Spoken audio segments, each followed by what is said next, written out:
some sick shit coming. Get ready. Because I ain't got time to be telling you stories all day. I gotta go shoot my gun. See, there's interdimensional beings, they vibrate.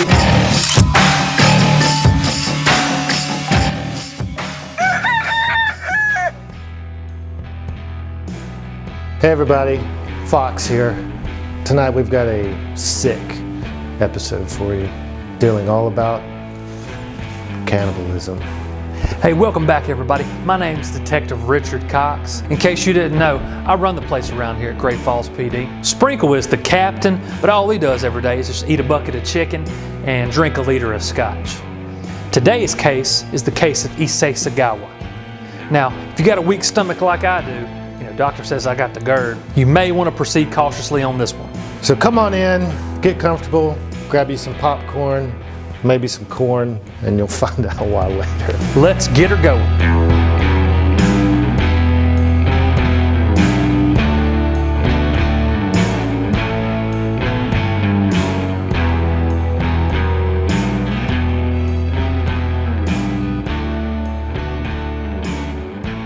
Issei Sagawa was born on April 26, 1949 in Kobe, Japan. Johnson, is this some kind of goddamn joke? A cannibal from a city known for its meat? This is the kind of sick shit you're into, Johnson? You picked this case? So Issei Sagawa was a very small man, very short man. Even as an adult, he weighed under 100 pounds and he stood under 5 feet tall. And when his mother was pregnant with him, she fell down a flight of stairs, which could have contributed to him getting a disease which caused him to be very small and frail, and which could cause a lot of problems for him as he began to grow up. He was very introverted and not very outspoken due to his insecurities with himself and him being so small and frail. Now, virtually every photograph of this man, Issei Sagawa, is scary as fuck, and his childhood pictures are no exception. Now, Issei was a really frail and sickly child, and even a premature baby. But lucky for him, his parents were very wealthy, and they were able to afford the medical care he needed. As an adult, Issei claims that as far back as he could remember, he always had a desire to eat human flesh. He even references a game that he and his father and his uncle would play, along with his brother. And his uncle would pretend to be this monster, this cannibalistic monster that would chase them around the house. And when he would catch them, he would pretend to eat them. He would even go so far to lower them down into big stock pots to pretend to cook them. And little did we know that that would have a huge effect on his life and others. So about this time, this is when Issei began to get cravings and urges that were just not normal and different than most of the other little boys. When he first started coming into his major cravings, Issei says even in first grade, he remembers seeing a fellow classmate's thigh when he was wearing shorts and thought to himself, that looks good. I want to eat that. I'm telling you, this shit's wild, y'all. In interviews, Issei would claim that he never had sexual education growing up as a teenager. You see, in the 60s and 70s, sex was more of a taboo subject in America, but even more so in Asia and Japan, for instance. And his parents never even muttered the word sex as far as he could remember. Their family said, we don't want to talk about it, we're not going to talk about it. If you talk about it, you're a dirty, filthy person, and you're going to whatever the Japanese version of hell is. So he was always confused about sex and what it meant and what it really was. Some say this may have allowed the attachment of the desire to eat flesh and make it form into his fetish. One day when he got his first boner, his first erection, his erection selection, it freaked him out and he thought that he was sick and didn't know what to do about it, and he couldn't ask his parents because that was a naughty, dirty thing to talk about in his home. And this evolved into different types of experimentations that he had, and it even led to him, in his own words, having the dog lick him off. So you can imagine little Issei with the Skippy peanut butter, and the dog is just like licking it off his whole, I heard I heard Johnson bought a little Yorkie specifically for this. In case you hadn't guessed already, Issei's favorite fairy tale growing up was Hansel and Gretel. You know the one where the woman tries to eat all the children? Yeah, that shit was his jam. Okay? This shit is wild. You know, Issei's a very intelligent person, and he's very aware of the fact that this is not normal. So at the age of 15, Issei thought about getting psychiatric help, or, seeing if, he could get some sort of help with his urges and cravings and things like that. And he had a little session with a psychiatrist. He says it was ineffective, didn't help him at all. And if anything, it just reinforced his desires to feast on a person. As Issei aged into his 20s, this desire did not go away. You see, Issei didn't actually have thoughts of killing anyone. He just wanted to taste someone's flesh. I'm not defending the guy or nothing. This is what he says. This is what he claims, okay? You see, according to Issei, all of this desire to eat flesh, is just a fetish. You know how a normal man sees a woman that he's very attracted to? He wants to be close to her. He wants to kiss her. He wants to hug her. Issei says the desire to eat flesh is just an extension of this. In fact, he can't even contemplate how normal people like us don't desire to eat flesh. Whatever you say, Issei. So fast forward to when he's 24 years old and he's studying at the University of Tokyo. So this is when he finally reaches his climax of his desires and urges. And one day when he was walking down the street, he noticed this beautiful German woman, tall, pale skin, walking down the street. She was wearing revealing clothing, and he could see her legs. And realizes, I'm not into Asian chicks, I'm into foreign chicks. And he notices just how big and tall and healthy she is, and attractive. He was just head over heels for this woman. He wanted to be near her, and he wanted to eat her. He wants to find out how to meet this woman. How can he start a relationship with her? And he does what any guy would do. He breaks into her house in the middle of the night. So, one night she's sleeping. He creeps in through her window. Went into her bedroom, and he saw her lying there naked. And I guess his plan was to just nibble, take a little nibble on her, take a little bite. He wanted to knock her out and take a big bite of that ass. You see, he didn't want to actually kill her. He just wanted to knock her out and take a snack. A little snack, have a little midnight snack, an ass attack snack. On her back, rat-a-tat-tat, dead in her pussy crack. I'm a part-time rapper.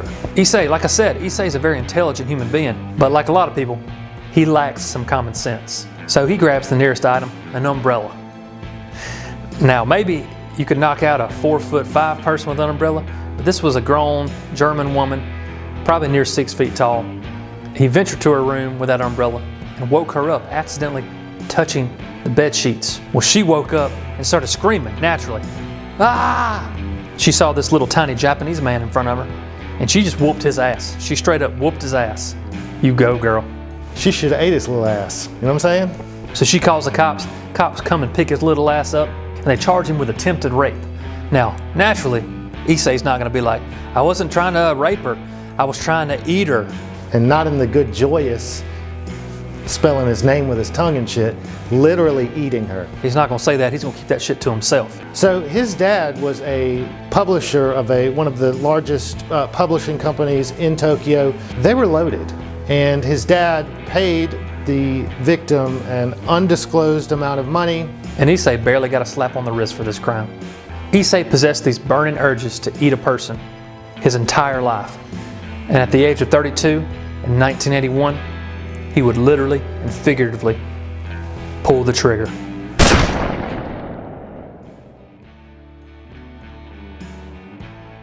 Eventually, he would move to Paris, France to study comparative literature at Sorbonne University. So as Issei lived in Paris, he acquired a .22 caliber rifle. You see, he was very well aware at his size and his physical limitations, and he would not ever be able to overpower a woman and eat her flesh without killing her. He's living in the part of Paris where it's a very busy, vibrant student life, kind of college type area where there's tons of nightlife and tons of restaurants and places to go. So he's, going out trying to be a part of that life. But one thing he was doing is he was picking up prostitutes and bringing them back to his house. And every time he would try to kill him, murder him, and he just could not ever go through with it. He chickened out every time. He couldn't do it. He knew he had to kill a woman. This consumed him. He thought about it every day, all day. This guy's a freak. He thought about it all the time. Eventually, in 1981, Issei would meet his perfect victim. Renee Hartvelt was a 25-year-old Dutch student, also studying comparative literature at Sorbonne University. She was very smart. She spoke 3 languages, gorgeous, good looking. And for the longest time, Issei wouldn't talk to her. He was scared to. In fact, just to avoid staring in class, Issei would go home and draw sketches of her, just so he could stare at the sketches. And he fell in love, and he fell in love with her ass, particularly her right butt cheek. He had to have it, and he was going to get it. Eventually, Issei would talk to Renee and they would become friends. He forms a friendship with Renee and begins, asking her on, friendship type dates, and he's, they're going out to different things. He would ask her to help him study and tutor him in different languages. And slowly but surely, Renee developed a trust for Issei, and Issei became obsessed. And he would even invite her to his house and cook dinner for her, and they would have meals together. And he was trying to work his magic, seduce her, because he wanted to be with her. He wanted her inside him, physically and emotionally. But let me tell you what, Renee friend-zoned his little ass faster than a coon on crystal meth. Hey! So one day, he asked her, hey, can you come over and help me study my German? On this particular evening, Issei actually lied to her and said his professor wanted him to read German poetry and record it. Issei was not very well versed in German, and her being from Holland, she was a little closer to the German language, and she thought she'd help. She said, okay, I'll come over and help you. When she's there at the apartment, he spikes her tea with whiskey, getting her all loose, ready to be accepting to suggestions and things he might be offering her. And he confesses his love. He said he wants to take her to the bedroom and show her what this 4'7" sack of meat can do to her pussy hole. And she says, without a doubt, no, hell no. You're such a great friend of mine. You're like a brother to me. And you know what? He really, really loved that. That made him feel really good. So he says, you know what? It's fine. It's fine.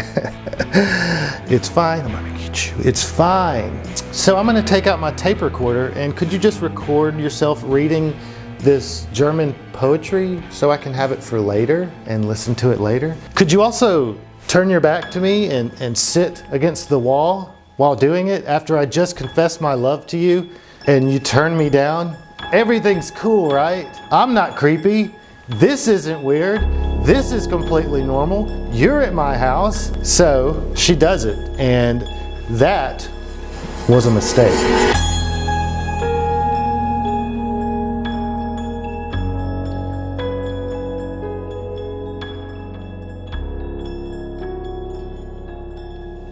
As she was reading German poetry, facing away from Issei, Issei grabbed his .22 caliber rifle.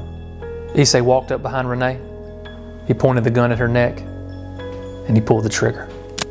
But it jammed. Issei quickly hit his rifle before Renee would notice. On the very next night, Renee would not be so lucky. Again, as Renee was being recorded reading German poetry, Issei grabbed his rifle, walked up to Renee, and this time, the gun would not jam. The bullet struck her in the back of the neck, and from the recording and from what Issei says, she continued reading before she realized she was shot for a little bit after, and then finally slumped over and fell out of the chair and died. After she fell on the ground, Issei Slam fell out. He fainted. He literally fainted like Kevin McAllister's mom when she yells, "Kevin!" Johnson knows what we're talking about, Home Alone, right? Johnson, you don't know Home Alone? Johnson, you're a goddamn alien. And for a brief moment, Issei actually thought of calling the cops when he came to. But you know what? He quickly snapped out of that and became elated. This was what he wanted. This is what he'd waited his whole life for. The opportunity to finally feast on the flesh of a person. So then he takes off her clothes and he starts performing acts upon her. Sex. He's done the real deal banana peel, real deal Holyfield thing with her. He's ready to have him a little snack. What I don't understand about this whole situation is he's in an apartment and fires a rifle and nobody questions it. What I think it is, you've been watching and listening to my podcast where they start putting these other little ideas. Divide and conquer. Dividing things into newspapers. There are these people around creating these fake crimes. They're on to me. They're on to me. See, an ironic thing about Issei, he was scared of blood. Yeah, I know, a cannibal, scared of blood. What is that about? Okay. She's undressed. He has her laying out and he decides, and these are his own actual words. Here you go. 中で書いていて、まずお尻。 Issei wanted to start with the ass. Not the ass you're thinking about, not tossing the salad ass. The cheeks. He wanted to bite the right cheek because in his little goofy head, he thought that the left cheek was closer to the heart and it would bleed more. He went straight to town. He grabbed it. He's been waiting his whole life. Grabbed her ass cheek and took a bite. Without cutting into it or anything, just all teeth. Harr! And to his surprise, he couldn't even penetrate her skin. He realized that it's not a cartoon, you know? It's not like a fucking cartoon or whatever. So he's like, what can I do? What can I do? Oh, I've got a fruit knife. So he ran to the kitchen, he got a fruit knife. He returned, he tried to cut into her rear end with that fruit knife, and that didn't work either. He thought back, wait a minute, and he had a flashback. You see, after Issei finished his degree at University of Tokyo, he begged his daddy, Daddy, can I go on a cruise to Greece? His daddy obliged, sent him on a cruise to Greece. Well, you see, while he was on this cruise to Greece, he met this fat jolly man. And see, this fat jolly man happened to be a butcher. He makes friends with this butcher and learns all about butchery. Where to cut, how to do it right. And the butcher is flattered, of course. Hey, you know, whoever sits down with the butcher and goes, can you tell me how butchering works, butcherly works? No one does. So this guy's just, you know, he's excited. He's like, yeah, let me tell you all about my butcher things. Little did he know, he was teaching a cannibal how to cut up a human. So blasting out of this flashback, he knew he needed a better knife. He left Renee laying there on the floor and went to the store. He returned with a curved meat knife, and it worked. He slices open her butt cheek, and what he said, he didn't realize that there's not just meat under there, it's fat. And he said, in his own words, he was surprised how much it looked like corn, the fat. In your mind right now, you're thinking of a butt cheek being sliced open and cream corn coming out of the butt cheek. All right, I'm on my lunch break. I got hungry. What can I say? Okay, I'll be ready in just a second. Get it. 1 second. It's fucking sick. It is disgusting. It's disgusting. And he finally says, you'd be surprised how deep you gotta go before you find the red meat. So he dug and he dug and he cut and he cut, and he finally found her flesh. And to this day, he cannot even remember how he took the first bite. If he just ripped it out, if he cut it out, but he tasted it and it was blissful. It was everything he thought it would be. He said the taste was odorless and melted in his mouth like raw tuna. Well, sushi's ruined for me. Thank you, Johnson. Did you pick this case? So through that evening, he would cut different pieces off of Renee, sampling them, cooking them in different ways with a variety of, eating them with a variety of sauces until he found what he liked. He fried some, he baked some, ate some raw. And the main thing that he ate was her thighs, her butt, her breast. And even on her face. Obviously, this little sick shit of a man was getting off on this. This was getting him horny. It was getting him aroused.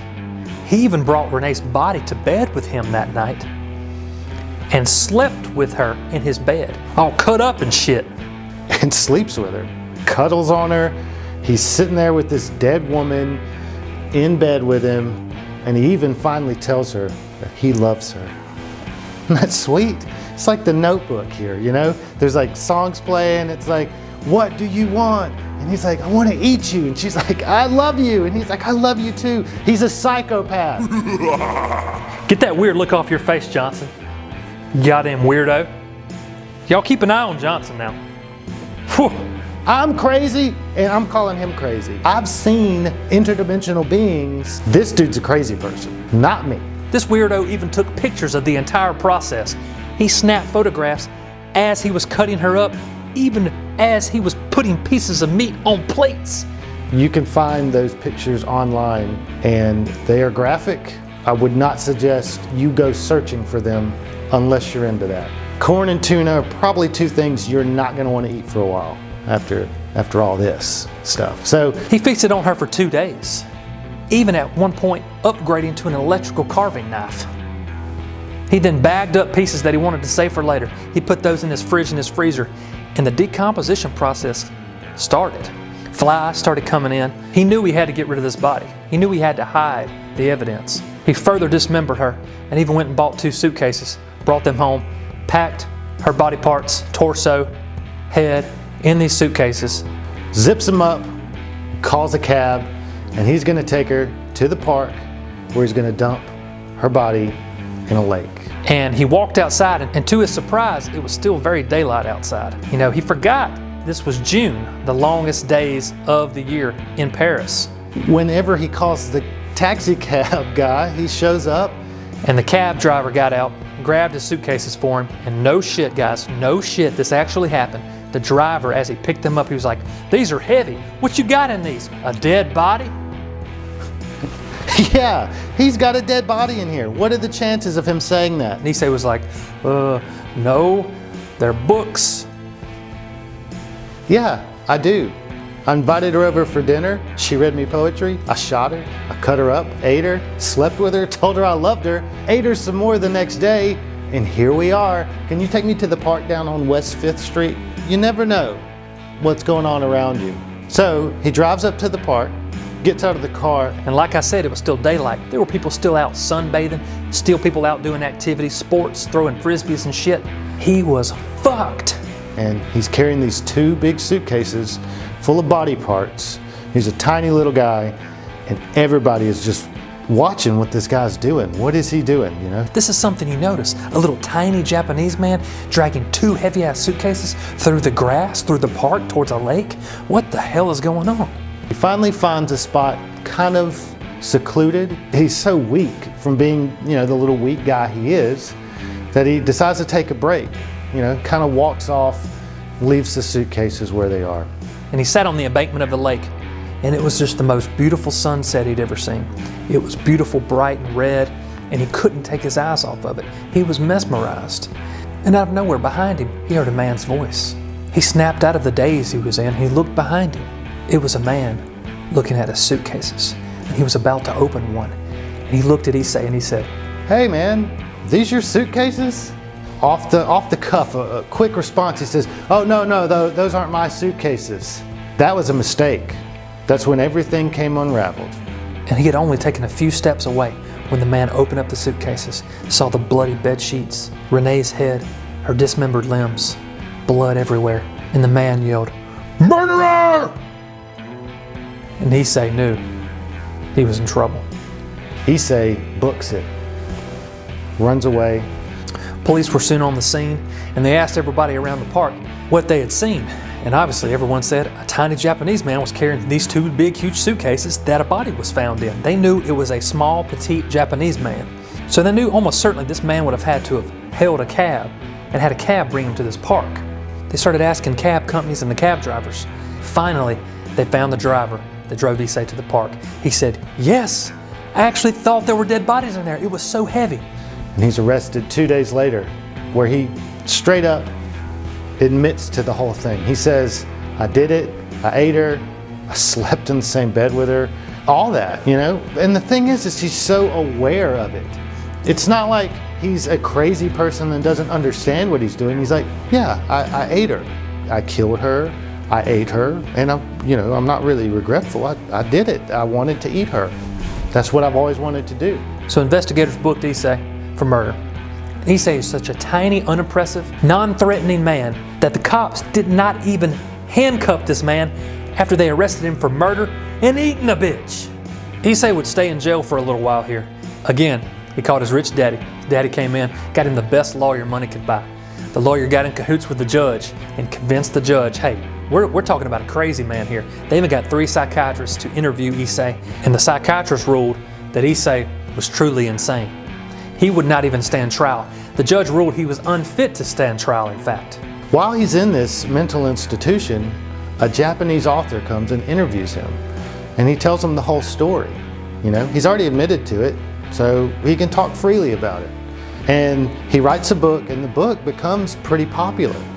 People are obsessed with true crime stories and, murder shows and stuff. People love it. People will sit here and watch it for 30 minutes. People even go to their Patreons, subscribe, and get bonus content early, and even things that are too risque to be on the show. That's what kind of, people do that. I don't know many people that watch true crime shows and check out the Patreon, like and subscribe, and hit the ring bell thing at the bottom so you never miss an episode. It gets really popular. It starts drawing a lot of attention to him. Everyone knew about this story. It was an unusual thing, a tiny Asian man eating a woman. Everyone's gonna know about it. It's gonna spread quickly. Taxpayers in France got immediately upset. It's like, why are we paying for this little man to stay in Paris? We need to extradite him to Japan. So that's exactly what they did. They got in touch with Japan, extradited him back. So once he gets back over to Japan, they do another psychological evaluation on him, and they say, you're not crazy, you just have a personality disorder, and you're fit to stand trial. They try him, for murder and cannibalism. But the craziest thing happens. Paris courts classified all the documents and all the proof of the crime Issei committed, and they would not release him to the Japanese officials. So the Japanese officials had no proof, no way for Issei to stand trial. So they just simply sent him to another psychiatric hospital. So after a short time, on August 12th, 1986, Issei checked himself out of that mental hospital. And he's been walking free ever since. So now he's a completely free man, and he's able to talk about it in detail, admit to it and everything, after murdering and eating somebody and being open about it. Talk about luck. In interviews, Issei's only regret is that he was not able to eat Renee while she was living. Again, he did not actually want to kill Renee, according to him. He wanted to eat her flesh while she was still alive. After arriving back in Japan and becoming free, he was flooded with requests for newspaper interviews, magazines, even comic books. He quickly and sickly capitalized on this murder and on eating Renee. He becomes kind of like, I wouldn't say a superstar, but he becomes very popular. He writes books, he starts drawing, making drawings and paintings.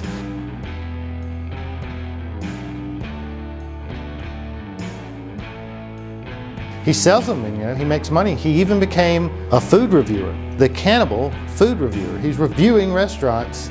Hey, did you check out the new cannibal review of the barbecue joint? It tastes just like Renee. Sick. Since his crimes, he's written over 20 books. He's been featured in countless interviews, even movies. He even did a pornographic film, and what was fucked up about it is they didn't tell her till after they had done the deed. Then afterwards, he starts telling her about it. And this video's out there, you can find it. And to make matters worse, this sack of shit is throwing himself a pity party. He claims he has to remain vulgar just to make money, just to capitalize and solicit all of his crimes. He claims his life is so hard. Little fucker. How about Renee's life? How about Renee's parents? How about Renee's family? You piece of shit. This weird shit is still dying to eat more people. According to Issei, he says, I can't bear the thought of not eating the ass cheeks or the thighs of these beautiful women that I see every day walking down the street. He is still, today, as you're watching this, He's alive. He's in his little apartment thinking about women. He even, in an interview, he's sitting in his apartment talking about the women he loves, which ones he would eat and stuff. He's not regretful for it. He loves it, and he wants to do it again. And he very well could. So He wants to feast on the flesh of one woman, at least one more, so he can die a happy man, so he can die satisfied. You know what's funny? I've kind of noticed a trend on the crimes and the cases we've talked about at Making a Murder Show. Almost all of them, the offender is a little spoiled, entitled shit. Almost all of them. To this day, Issei Sagawa is still walking free as a cannibalistic murderer living with his brother in Tokyo, Japan. that's the case of Issei Sagawa. One of the weirder ones that we've done here, and I can never look at corn the same way. Like, subscribe, hit that bell. Check out our Patreon, bonus content, unfiltered and uncensored content there on Patreon. Help support us so we can do more, bigger, better content. It's an easy way, get our videos early, get behind the scene content that is just too racy for YouTube. See all of our outtakes, all kinds of goodies over there. And if you sign up for the right tier, we might get buck naked. Talking about Issei Sagawa style, you know what I'm saying? I'll tell you I love you. Well, I'll eat you. While you're alive, even. I'll eat a toe, he eats a toe. Cannibal, it's the cannibal family. So I'm Fox Reinhard. This has been Making a Murder Show. I'm Detective Richard Cox, and this is Making a Murder Show. Frank, I need a glass of scotch after this one. God damn!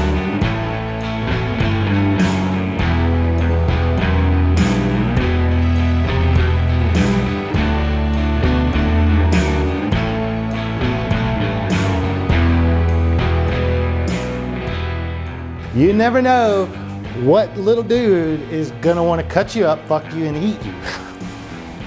Right? And that's a wrap. And that's a wrap!